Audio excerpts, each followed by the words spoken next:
ஆச்சி கொழுக்கட்டை மாவு வந்தாச்சு. ஆச்சி கொழுக்கட்டை மாவிற்கு கொழுக்கட்டை அச்சை கேட்டு வாங்குங்கள். திடீர்னு பார்த்தீங்கன்னா இவங்கெல்லாம் தூய்மை பணியாளர்கள் அப்படின்னு சில பேர் வர்றாங்க. அதெல்லாம் பார்க்கும்போது உண்மையிலேயே இவர்கள் தூய்மை பணியாளர்களா இல்லை இவங்க அந்த யூனிஃபார்மை மாட்டி விட்டு கட்சிக்காரர்களையே இது மாதிரி அவர்கள் எதிர்கட்சியாக இருக்கும்போது ஒரு கருத்து சொல்லுவாங்க. அவர்களே ஆளுங்கட்சியானதற்கு பிறகு அதற்கு மாறான ஒரு கருத்தையும் ஒரு நிலைப்பாட்டையும் அவங்க எடுப்பாங்க. போலீஸுடைய அராஜகம் குறித்து திமுக எழுப்பாத கோஷங்களா?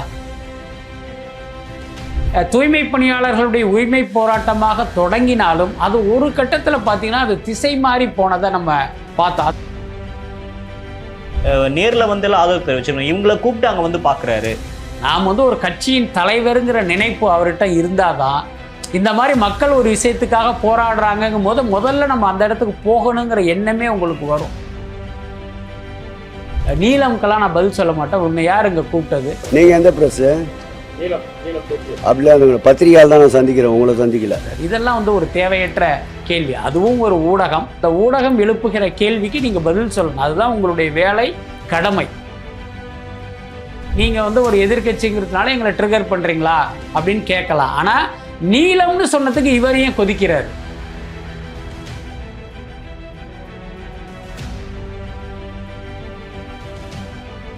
அறுவை சிகிச்சையில் குணம் இது ஆயுட்கால நிவாரணம்.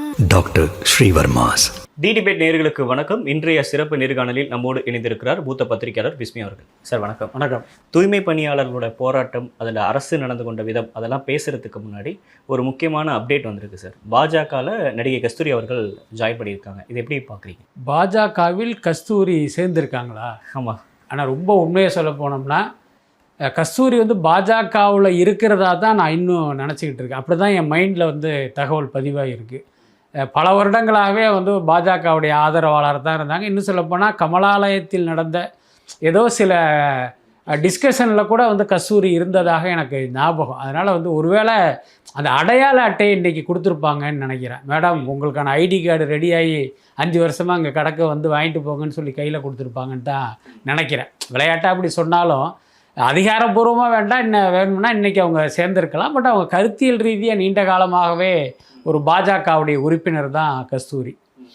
இப்போ அது சேர்ந்தது அந்த கட்சிக்கு எந்த அளவுக்கு ஒரு இதாக இருக்கும்னு நினைக்கிறீங்க சார்? பட் அதாவது இப்போ நமீதா அந்த கட்சியில் சேர்ந்ததால் பாஜகவுக்கு என்ன நன்மை நடந்திருப்பதா நீங்கள் நினைக்கிறீங்க? கிட்டத்தட்ட அதே தான். அதே நேரம் என்ன அப்படின்னா இப்போ இந்த தொலைக்காட்சி விவாதங்களில் பாஜக சார்பில் விவாதிப்பதற்கு ஆள் தேடும் போது கிடைக்காம சில ஆட்களையே ரிப்பீட் பண்ணிகிட்டு இருப்பாங்க. ஸோ அப்போ பார்த்திங்கன்னா கூடுதலாக ஒருவர் கிடைச்சிருக்காரு. ஸோ இப்போ கஸ்தூரி பாஜகவுக்கு வந்தது பார்த்திங்கன்னா இந்த தொலைக்காட்சி சேனல்களுக்கு வேணால் ஒரு நன்மையை கொடுக்கலாமே தவிர இந்த கட்சிக்கு எந்த பிரயோஜனமும் இல்லை அப்படின்னு தான் நான் நினைக்கிறேன். ஓகே. தூய்மை பணியாளர்களோட போராட்டம் 13 நாட்கள் ரிப்பன் பில்டிங் முன்னாடி நடந்துச்சு சார். அன்று இரவு ஒரு 11:30 மணிக்கு காவல்துறை அங்கே போராடிட்டு இருந்தவங்க எல்லாத்தையும் அப்புறப்படுத்துகிறாங்க. ஒரு 12:30 மணி வரைக்கும் நடக்குது. நேற்று மாலை தான் நிறைய பேர் ரிலீஸ் செய்யப்பட்டாங்க. இது எப்படி கவர்மெண்ட் என்ன பண்ணியிருக்கணும்னு நினைக்கிறீங்க? அரசாங்கம் எந்த இடத்துல கோட்டை விட்டாங்க சார்? ஆக்சுவலி இந்த தூய்மை பணியாளர்களுடைய கோரிக்கை என்ன அப்படின்னா இதை நீங்கள் தனியாருக்கு கொடுக்காதீங்க.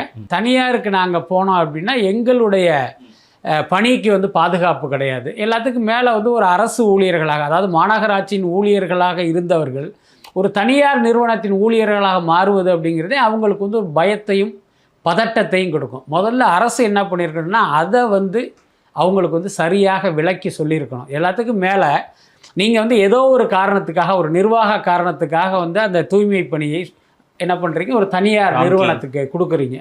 ஆனால் அதில் வேலை பார்க்குறவங்களே அதில் விரும்பலை. அது பெருவாரியான மக்களுக்கு அதில் பெருவாரியான ஊழியர்களுக்கு அதில் விருப்பம் இல்லை. அப்படிங்கும்போது நீங்கள் அந்த திட்டத்தை வித்ட்ரா பண்ணிக்கலாம். இன்னொன்று, அரசு ஒரு திட்டத்தை அறிவித்து அல்லது ஒரு திட்டத்தை நடைமுறைப்படுத்தும் போது அதில் சில நடைமுறை சிக்கல்கள் இருக்கும்போது அதை நம்ம வித்ட்ரா பண்ணிக்கிறதுங்கிறது புதுசு இல்லை. அப்படி பண்ணுவது அரசுக்கான தோல்வியாகவும் நீங்கள் எடுத்துக்க வேண்டிய அவசியம் இல்லை. அப்படி இருக்கும்போது இவ்வளோ பெரிய போராட்டங்கள் நடக்கும்போது ஏன் இந்த விஷயத்தில் அரசு அல்லது மாநகராட்சி ஏன் உறுதியாக இருந்தாங்க? 10 மண்டலங்களில் ஏற்கனவே தனியார் விஷம் கொடுக்கப்பட்டு அங்கே வேலைகள் நடந்துட்டு இருக்கு. அவங்க எல்லாம் யாருமே எந்த ஒரு டிஸ்பியூட்டும் கிளப்பல, அமைதியாக வேலை பார்க்குறாங்க. அப்படின்றப்ப இந்த ஒரு 2 மண்டலங்கள் கேட்குறாங்க அப்படின்னா உடனடியாக மாற்றுறது அப்படின்றது எப்படி சரியா இருக்கும்? இல்லை, அது ஒரு நியாயமான கேள்வி தான். இப்போ நீங்கள் சொல்கிற மாதிரி பல மண்டலங்களில் பார்த்தீங்கன்னா தனியார்கள் தான் பண்ணிக்கிட்டு இருக்காங்க. இது பார்த்தீங்கன்னா திமுக ஆட்சியில் இல்லை, அதிமுக ஆட்சியிலேயுமே இது வந்து நடந்துக்கிட்டு தான் இருக்குது. அதில் மாற்றமே இல்லை. அதே நேரம் இங்கேயே இவ்வளவு நாளாக அது தனியாருக்கு மாற்றப்படாமல் இருந்தது அப்படிங்கிற ஒரு கேள்வியை நாம் கேட்கணும். எல்லாத்துக்கும் மேலே இன்றைக்கு அவங்களுக்கு பிடிக்கல, ஒன்று நீங்கள் அவங்கள சரியாக கன்வின்ஸ் பண்ணியிருக்கணும். அப்படி இல்லை அப்படின்னா அந்த திட்டத்தை வந்து நீங்கள் வாபஸ் வாங்கியிருக்கணும். இது 2 தான் சரியான தீர்வாக நான் நினைக்கிறேன். ஆனால் இப்போ உங்களுக்கு தெரியும், நம்ம ரொம்ப வெளிப்படையாக பேசணும் அப்படின்னா இந்த வேலைகள் எல்லாமே தனியாருக்கு கொடுப்பதனுடைய அடிப்படை காரணம் என்னன்னா இவர்களுக்கு கிடைக்கிற கமிஷன் தான். மாநகராட்சி ஊழியர்கள் சரியாக குப்பை அள்ள மாட்டாங்க, தனியாருக்கு கொடுத்தா நகரம் சுத்தமாக இருக்கும் அப்படிங்கிறதெல்லாம் வந்து ஒரு மனநிலை அல்லது பார்த்தீங்கன்னா ஒரு மேம்போக்கான காரணம் தான். உண்மையான விஷயம் என்ன அப்படின்னா இந்த கான்ட்ராக்ட் தனியாருக்கு போகும்போது அவர்களுக்கு வந்து ஒரு பெரிய கொழுத்த லாபம் கிடைக்கும், அதில் வந்து இவர்களுக்கு பங்கு கிடைக்கும் அப்படிங்கிறது தான் அடிப்படையான உண்மை. ஸோ அப்படி இருக்கும்போது நமக்கு வந்து ஒரு பெரிய வருவாயை தரக்கூடிய இந்த விஷயத்தில் நாம் பின்வாங்கணுமா அப்படின்னு அரசு நினைத்ததனுடைய விளைவு தான் இன்னைக்கு வந்து இது இவ்வளவு பெரிய விஷயமா மாறினது. வேலை நிரந்தரம் தவிர மற்ற அவங்களோட கோரிக்கைகள் எல்லா கோரிக்கைகளும் அந்த நிறுவனம் வந்து நிறைவேற்றும், அதற்கு உறுதுணையாக வந்து மாநகராட்சி நிற்கும் அப்படின்னு அவ்வளோ ப்ரெஸ் மீட்ஸ் கொடுக்குறாங்க. அத்தனை கட்ட பேச்சுவார்த்தை எதுவுமே ஏற்காமல் ஊழியர்கள் தொடர்ந்து போராடுறது அப்படின்றது அது சரியான நகர்வுன்னு பார்க்குறீங்க? இல்லை, பொதுவாக நீங்கள் ஒரு விஷயத்தை புரிஞ்சுக்கணும். ஒரு அரசு ஊழியர் அப்படின்னா அது வந்து ஒரு மிகப்பெரிய பாதுகாப்பு அப்படிங்கிற எண்ணம் வந்து எல்லாருக்குமே இருக்குது. அரசுங்கிறது நேரடியாக அரசு ஊழியர்களாக இருந்தாலும் சரி, ஒரு மாநகராட்சியில் ஊதியம் வாங்குகிறவர்களாக இருந்தாலும் சரி, நாம் வந்து ஒரு அரசு ஊழியர் அப்படிங்கிறதே அவங்களுக்கு வந்து ஒரு பெரிய நிம்மதியையும் ஒரு பாதுகாப்பு உணர்வையும் கொடுக்குற ஒரு விஷயம். ஸோ அப்படி இருக்கும்போது அங்கிருந்து நீங்கள் வந்து தனியார் போங்க அப்படிங்கும்போது அவங்களுக்கு வந்து ஒரு பாதுகாப்பின்மையாக அவங்க உணர்றாங்க. நீங்கள் நார்மலாக வேலை இல்லாத இருக்கிற ஒருத்தனுக்கு நீங்கள் ஒரு தனியார் துறையில் வேலை அப்படின்னா அவன் பதறி அடிச்சுட்டு முதல் ஆளாக ஓடி போய் அந்த வேலையை அவன் வாங்கிக்குவான். ஏன்னா இத்தனை நாள் அவன் வேலை இல்லாமல் இருந்திருக்கான். அவனுக்கு வந்து இது ஒரு பெரிய ஜாக்பாட்டு. ஆனால் ஒரு அரசு ஊழியராக அல்லது ஒரு மாநகராட்சி ஊழியராக இருந்தவர்களை நீங்கள் தனியார் நிறுவனத்தில் போய் சம்பளம் வாங்க அப்படின்னா அதை அவங்க வந்து விரும்ப மாட்டாங்க. அதுதான் அங்கே அடிப்படையான காரணம். இன்னொன்று, இன்னைக்கு பார்த்தீங்கன்னா இந்த தூய்மை பணியாளர்களுடைய குடும்பத்துக்கு அது பண்ணுறேன், அவர்களுடைய வாரிசுகளுக்கு நாங்கள் கல்லூரி கட்டணம் அது இதுன்னு ஏகப்பட்ட வாக்குறுதிகளை இன்னைக்கு கொடுக்குறாங்க. இதையெல்லாம் நீங்கள் முன்னாலேயே அவங்களுக்கு வந்து கன்வே பண்ணியிருந்தா ஒருவேளை இந்த போராட்டம் இவ்வளவு பெரிய தீவிரத்தை அடைஞ்சிருக்காதோ அப்படின்னு எனக்கு தோணுது. அந்த போராட்டம் சரியான நகர்வில் தான் போச்சு அப்படின்னு நீங்கள் நினைக்கிறீங்களா? ஏன்னா இப்போ பேசுகிறப்ப திமுக கூட்டணியில் இருக்கக்கூடிய விசிக தலைவர் அவர்கள் பேசுகிறப்ப அவங்களுடைய கோரிக்கை நியாயமானதா, அவங்களுடைய போராட்டம் நியாயமானதா, ஆனால் அந்த போராட்டத்தை காட்டிலும் அங்கே எழுப்பப்பட்ட கோஷங்களாகட்டும் அது எல்லாமே ஒரு எக்ஸ்ட்ரீமுக்கு போச்சு. முக்கியமாக திமுக கூட்டணி உடைக்கணுன்ற அளவுக்கு அந்த போராட்டத்தில் நிறைய பேர் வந்து ஊடுருவி இருந்தாங்க அப்படின்ற மாதிரியான வார்த்தைகள்லாம் பயன்படுத்துறாரு. இது பொதுவாகவே வந்து எல்லா போராட்டத்திலையும் முன்வைக்கப்படுகிற குற்றச்சாட்டு தான். எல்லா போராட்டங்களிலும் இது போன்ற சம்பவங்கள் நடப்பதும் வந்து ஒரு வழக்கமான ஒன்று தான். இப்போ அந்த போராட்டத்தை முன்னெடுப்பவர்கள் என்ன சொன்னாங்க அப்படிங்கிறது தான் கேள்வி. நாங்கள் அந்த போராட்டத்துக்கு ஆதரவு தெரிவிக்கிறோங்கிற போரில் பல பேர் வருவாங்க, பல வழிப்போக்கர்கள்லாம் வருவாங்க, வந்து அவன் 2 கருத்தை சொல்லிட்டு போயிடுவான். அதுக்கு வந்து இவங்க பொறுப்பாக முடியாது. இப்போ உதாரணத்துக்கு சீமான் மாதிரியான ஆட்கள் அங்கே வரும்போது அவங்க பார்த்தீங்கன்னா வாயில் வந்ததை ஏதாவது பேசிட்டு போகிறாங்கன்னு வச்சுக்கோங்க, அதுக்கு வந்து அந்த போராட்டக்காரர்கள் எப்படி பொறுப்பாக முடியும்? இதுக்கு பெரிய உதாரணம் பார்த்தீங்கன்னா ஜல்லிக்கட்டு போராட்டம் அமைதியாக நடந்துக்கிட்டு இருந்தது. அதே நேரம் அங்கே பல லட்சக்கணக்கான மக்கள் கூடும்போது ஆளுக்கு ஒரு கருத்தை சொல்லுவாங்க. சில பேர் பார்த்தீங்கன்னா நாகரிகமான கருத்துக்களை வெளிப்படுத்துவாங்க, சில பேர் வரம்பு மீறி கருத்துக்களை வெளிப்படுத்துவாங்க. அதுக்கு வந்து அவர்கள் பொறுப்பாக முடியாது. கிட்டத்தட்ட அதுதான்.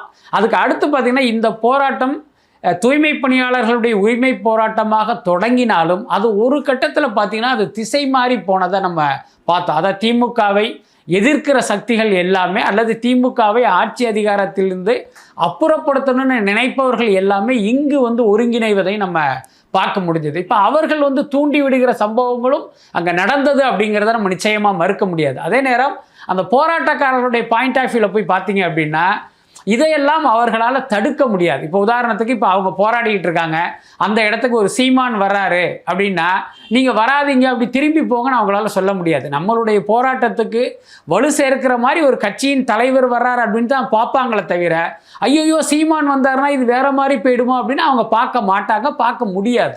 பட் அங்கே அந்த போராட்டத்தில் எழுதப்பட்ட கோஷங்கள் அப்படின்றதுமே ஒரு பேசு பொருள் தானே? இல்லை, அதுதான் நான் சொல்கிறேன். அந்த கோஷத்துக்கு அவர்கள் எப்படி பொறுப்பாக முடியும் அப்படிங்கிறது தான். இப்போ அந்த இடத்துல ஒரு 10 பேர் போராடுறாங்க, ஒரு 50 பேர் போராடுறாங்க அப்படின்னா எங்கிருந்தோ பார்த்தீங்கன்னா இன்னொரு சோர்ஸ் அங்கே வரும். அங்கே ஒரு 10 பேரை 20 பேரை வந்து அவங்க வந்து வாய்க்கு வந்த மாதிரி பேசும்போது அந்த பழியை இவர்கள் மேல் நம்ம சுமத்த முடியாதுல்ல. நான் கூட பார்த்தேன், ஒருத்தர் பார்த்தீங்கன்னா அந்த போலீஸ் வேனில் அழைத்து செல்லப்படும் போது முதலமைச்சர் ஸ்டாலின் குறித்து பார்த்தீங்கன்னா ஒரு தரக்குறைவான கோஷத்தை அவர் எழுப்புறாரு. என்னன்னா, நான் அந்த போராட்டத்துக்கு ஆதரவு தெரிவிக்க வருகிறவர்கள் இந்த மாதிரி வரம்பு மீறி நடப்பதால் ஏற்பட்ட விளைவுன்னு தான் நான் பார்க்குறேன். இதில் முக்கியமாக போலீஸ் அன்று இரவு நடந்து கொண்ட விதம் அப்படின்றத எல்லாருமே விமர்சிக்கிறாங்க சார். கூட்டணி கட்சியிலிருந்து எல்லா மனிதார்வர்களிலிருந்து எல்லாருமே விமர்சிக்கிறாங்க. நீங்கள் அதை எப்படி பார்க்குறீங்க? பொதுவாகவே அவசியம் என்ன? தமிழ்நாட்டில் மட்டும் இல்லை, நீங்கள் இந்திய அளவில் சொல்லணும் அப்படின்னா காவல்துறை அப்படிங்கிறது ஒரு ஏவல் துறையாக தான் இருக்குது. இவங்க என்ன நினைக்கிறாங்களோ அதை செய்து முடிக்கிற ஒரு துறையாக தான் காவல்துறை இருக்குது. அவர்களை பொறுத்தவரை நியாயம் அநியாயம், நீதி அநீதி அதெல்லாம் கிடையாது.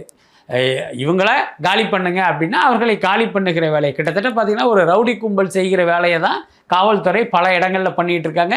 இங்கு நடந்ததும் கூட கிட்டத்தட்ட அதுதான். இன்னும் சொல்லப்போனால் இவர்களை அப்புறப்படுத்துவதற்கு 2-3 நாட்களாகவே காவல்துறை வந்து ரொம்ப தயார் நிலையில் வைக்கப்பட்டது. அதுதான் உண்மை. அதே நேரம் இது ஒரு நீதிமன்றத்தினுடைய கண்டனத்துக்கு ஆளாகிடக்கூடாது அப்படிங்கிறதுனால அந்த வழக்கு எந்த திசையை நோக்கி போகுதுங்கிற மாதிரி பார்த்து அங்கிருந்து ஒரு டைரக்ஷன் கிடைச்ச பிறகு பார்த்தீங்கன்னா இவங்களை வந்து இவங்க அப்புறப்படுத்தியிருக்காங்க.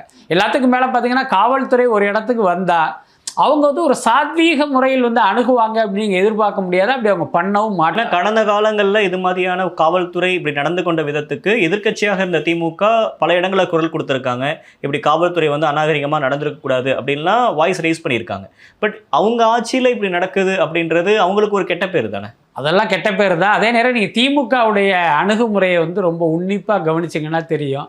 அவர்கள் எதிர்க்கட்சியாக இருக்கும்போது ஒரு கருத்து சொல்லுவாங்க, அவர்களே ஆளுங்கட்சி ஆனதற்கு பிறகு அதற்கு மாறான ஒரு கருத்தையும் ஒரு நிலைப்பாட்டையும் அவங்க எடுப்பாங்க. அது எல்லா விஷயத்திலையும் நடந்திருக்கு. இப்போ போலீஸுடைய அராஜகம் குறித்து திமுக எழுப்பாத கோஷங்களா?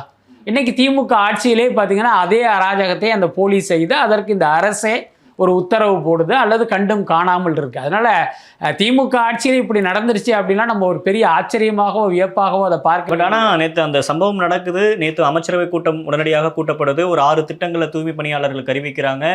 அதன் பிறகு இன்றைக்கி வந்து தூய்மை பணியாளர்கள் அழைச்சி தன் வீட்டில் வந்து காஃபி கொடுக்குறாரு. தாயுள்ளத்தோடு அரசு நடந்து கொள்கிறது அப்படின்னு மேயர் பிரியா ஒரு ட்வீட் போடுறாங்க.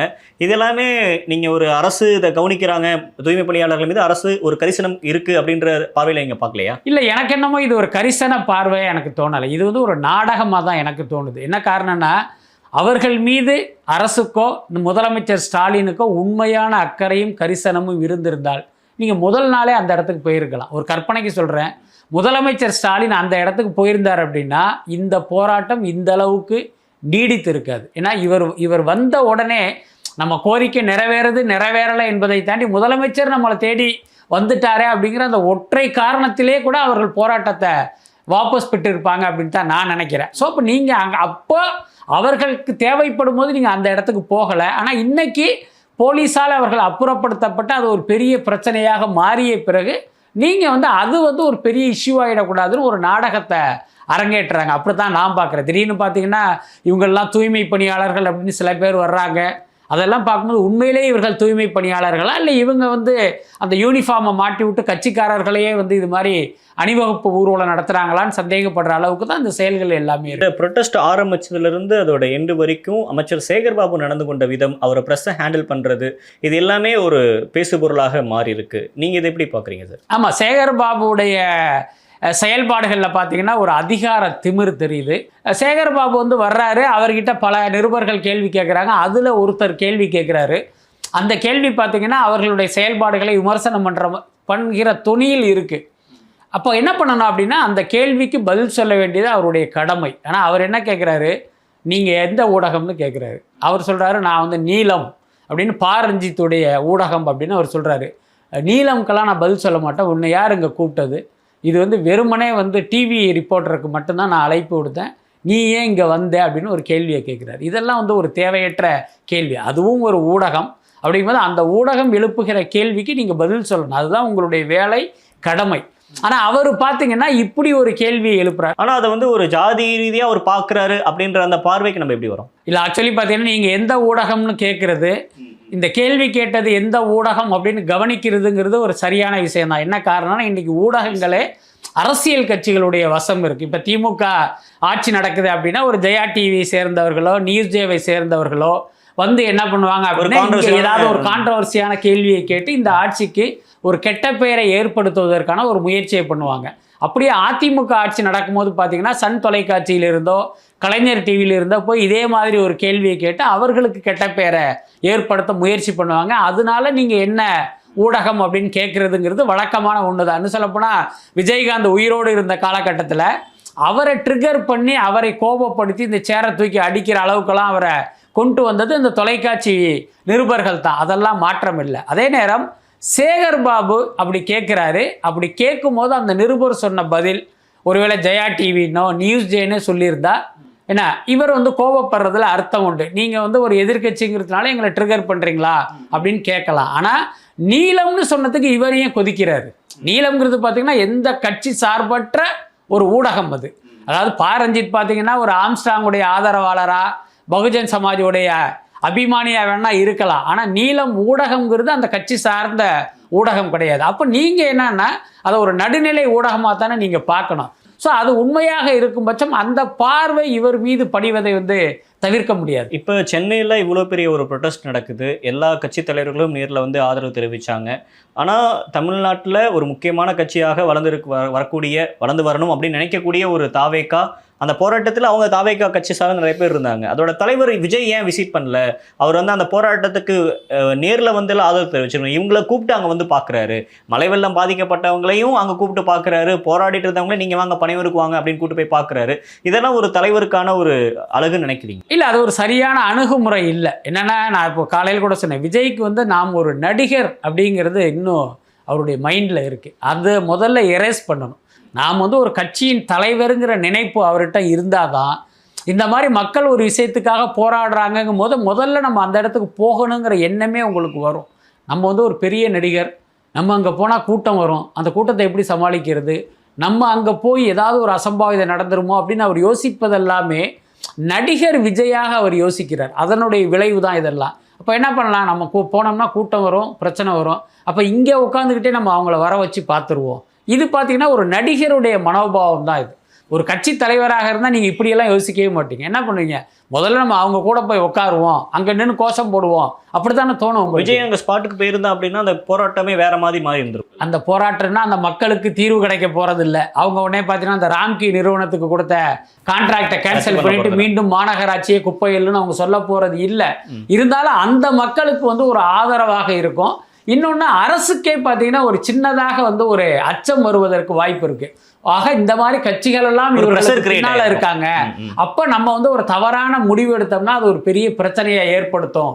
அப்போ நம்ம ஒரு சரியான திசையில் நம்மளுடைய நடவடிக்கை இருக்கணும் அப்படின்னு அரசு நினைப்பதற்கு விஜய் அங்கு செல்வது வந்து ஒரு காரணமாக அமைஞ்சிருக்கும். அந்த வாய்ப்பை வந்து இவர் தவற விட்டார்.